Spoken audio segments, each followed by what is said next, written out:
गाजी को धूल चटाने वाला क्षत्रिय राजा सुहेल देव बैस।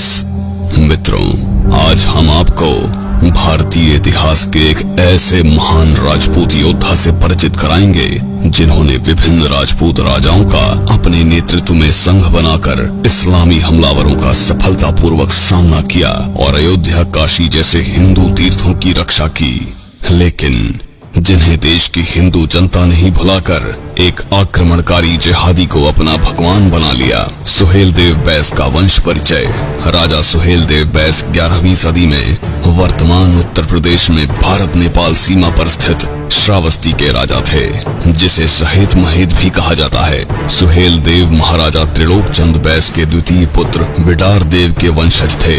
इनके वंशज भाला चलाने में बहुत निपुण थे, जिस कारण बाद में ये भाले सुल्तान के नाम से भी प्रसिद्ध हुए। सुल्तानपुर की स्थापना इसी वंश ने की थी। सुहेल देव राजा मोरध्वज के ज्येष्ठ पुत्र थे। उनका राज्य पश्चिम में सीतापुर से लेकर पूर्व में गोरखपुर तक फैला हुआ था। उन्हें सुहेल देव के अलावा सुखदेव, सकरदेव, सुधीर ध्वज, सुहृददेव, सहरदेव, सहरदेव आदि अनेक नामों से जाना जाता है। माना जाता है कि वो एक प्रतापी और प्रजावत्सल राजा थे। उनकी जनता खुशहाल थी और वो जनता के बीच लोकप्रिय थे। उन्होंने बहराइच के सूर्य मंदिर और देवी पाटन मंदिर का भी पुनरुद्धार करवाया। साथ ही राजा सुहेल देव बहुत बड़े गौ भक्त भी थे। सैयद सलार मसूद का आक्रमण। 11वीं सदी में महमूद गजनवी ने भारत पर अनेक आक्रमण किए। उसकी मृत्यु के बाद उसका भांजा सैयद सलार मसूद गाजी की उपाधि लेकर 1031 से 1033 ईस्वी में अपने पिता सलार साहू के साथ भारत पर आक्रमण करने अभियान पर निकला। गाजी का मतलब होता है इस्लामी धर्म योद्धा। मसूद का मकसद हिंदुओं के तीर्थों को नष्ट कर हिंदू जनता को तलवार के बल पर मुसलमान बनाना था। इस अभियान में उसके साथ सैयद हुसैन गाजी, सैयद हुसैन खातिम, सैयद हुसैन हातिम, सुल्तानुल सलाहीन महमी, बड़वानिया सलार सैफुद्दीन, मीर जाउद्दीन उर्फ मीर, सैयद मलिक दौलत शाह, मियां रजब उर्फ हठीले, सैयद इब्राहिम और मलिक फैसल जैसे सेनापति थे। महमूद ने भारत में आते ही जिहाद छेड़ दिया। जनता को बलपूर्वक इस्लाम कबूलवाने के लिए उसने बहुत अत्याचार किए, लेकिन कई ताकतवर राज्यों के होते मसूद को अपने इस अभियान में कोई खास सफलता हाथ नहीं लगी। इसलिए उसने रणनीति बदलकर मार्ग के राजाओं से न उलझकर अयोध्या और बनारस के हिंदू तीर्थों को नष्ट करने की सोची, जिससे हिंदुओं के मनोबल को तोड़ा जा सके। वैसे भी उसका मुख्य लक्ष्य राज्य जीतने की जगह हिंदू जनता को मुसलमान बनाना था। इसलिए वो राजाओं की सेना से सीधा भिड़ने की जगह जनता पर अत्याचार करता था। मसूद का मुकाबला दिल्ली के तंवर शासक महिपाल से भी हुआ था, पर अतिरिक्त सेना की सहायता से वो उन्हें परास्त कर कन्नौज लूटता हुआ अयोध्या तक चला गया। मसूद ने कन्नौज के निर्बल हो चुके सम्राट यशपाल परिहार को भी हराया। मालवा नरेश भोज परमार से बचने के लिए उसने पूरब की ओर बढ़ने के लिए दूसरा मार्ग अपनाया, जिससे भोज से उसका सामना न हो जाए। खुद महमूद गजनवी भी कभी राजा भोज परमार का मुकाबला करने का साहस नहीं जुटा पाया। सुल्तानपुर के युद्ध में भोज परमार की सेना और बनारस से गहरवार शासक मदन पाल ने भी सेना भेजी, जिसके सहयोग से राजपूतों ने मसूद की सेना को सुल्तानपुर में हरा दिया और उनका हौसला बढ़ गया।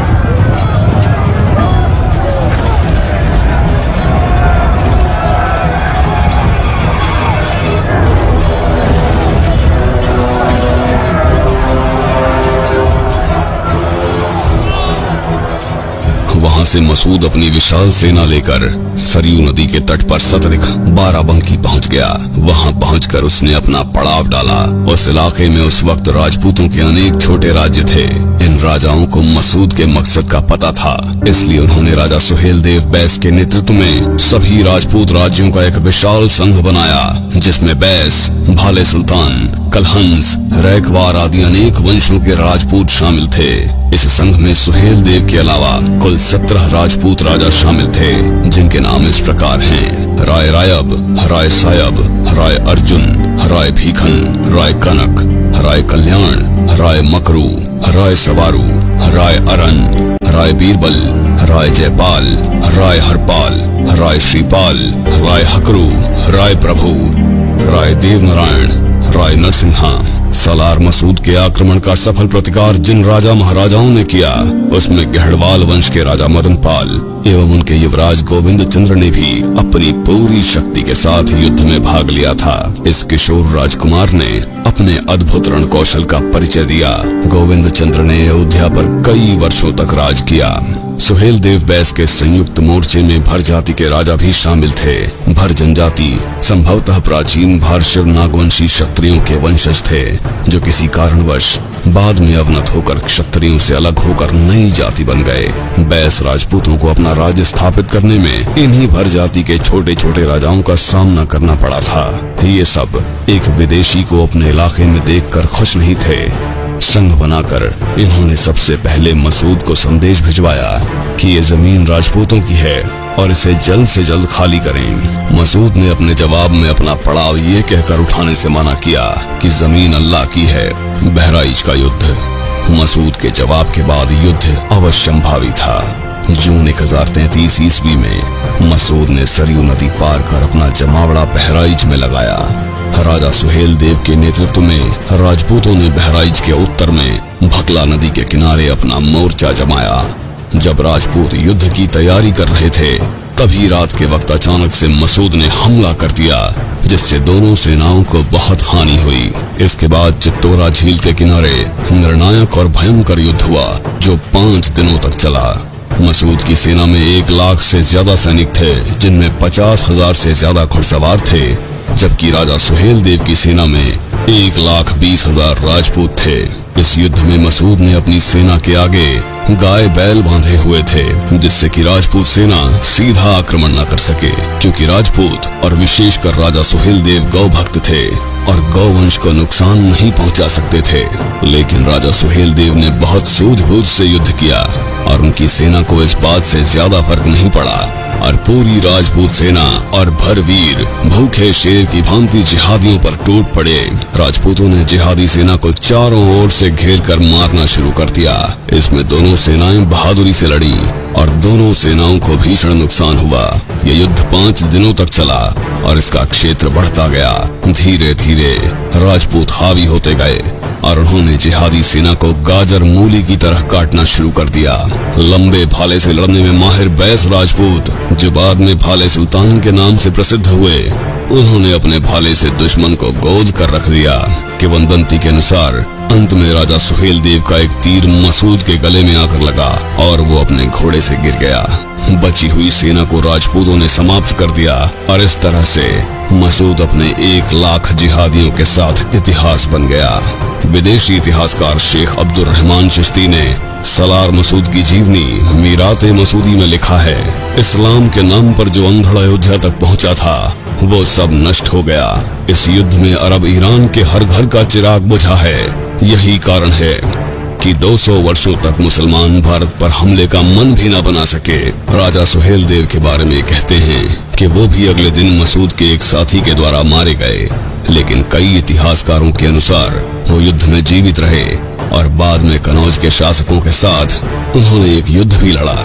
इस युद्ध की सफलता में राजा सुहेल देव बैस के नेतृत्व, संगठन कौशल और रणनीति का बहुत बड़ा हाथ था। इसीलिए आज भी राजा सुहेल देव बैस को इस अंचल में देवता की तरह पूजते हैं। श्री राम जन्मभूमि का विध्वंस करने के इरादे से आए आक्रांता सलार मसूद और उसके सभी सैनिकों का महाविनाश इस सत्य को उजागर करता है कि जब भी हिंदू समाज संगठित और शक्ति संपन्न रहा, विदेशी शक्तियों को भारत की धरती से पूर्णतया खदेड़ने में सफलता मिली, परंतु जब परस्पर झगड़ों और व्यक्तिगत अहम ने भारतीय राजाओं महाराजाओं की बुद्धि कुंठित की, तो विधर्मी शक्तियां भारत में पांव पसारने में सफल रहीं।